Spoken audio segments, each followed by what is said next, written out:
Raysal Wasaaraha Britain Theresa May ayaa waxa ay sheegtay inay iska casili doonto hoggaanka xisbiga Conservative-ka wixii loo gaaro 7 bisha June ee soo aadan. Arrintan ayaa waxay dhabaha u xaaraysaa in go'aan laga gaaro cidii Theresa May ka bedeli lahayd xilka Raysal Wasaaraha. haddaba si aanu faahfaahin dheeraada u helno ayaa waxaan khadka taleefanka ee London kula xiriiray wariyahayaga magaaladaasi Cabdiraxmaan Bidhaan Xaaji Daahir.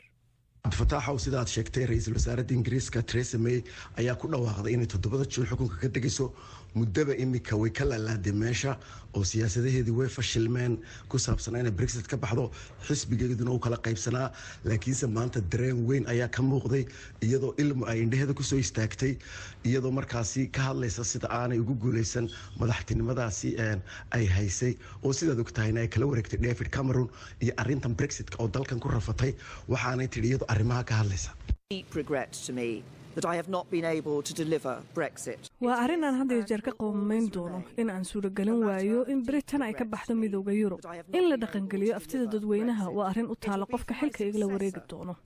inuu qofkaasi guul gaaro waa inuu baarlamaanka la gaaro heshiis kaasoo aniga suuragelin waayay heshiiskaasina waxaa la gaari karaa oo keliya marka labada dhinac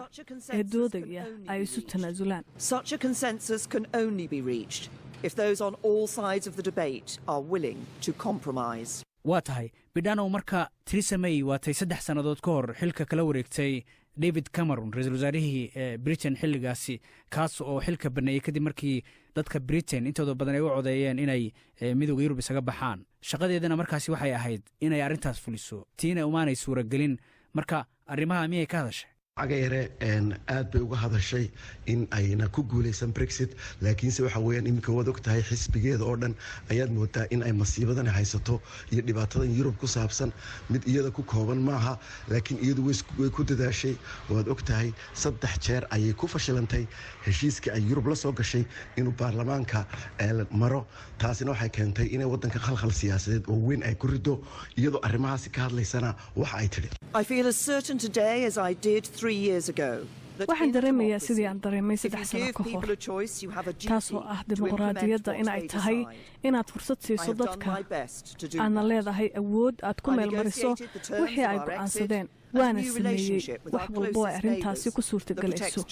wadaxaajood ayaan ka galay shuruudaha ka bixitaanka iyo inaan xiriir cusub la sameyno dariskeenna kaasoo difaacaya shaqooyinka amnigeena iyo midnimadeena waxaan sameeyay wax walba oo uga dhaadhicin karo xildhibaanada inay taageeraan heshiiska balse nasiib darro ma aysan ii suurtagelin. I have done everything I can to convince MPs to back that deal. Sadly, I have not been able to do so.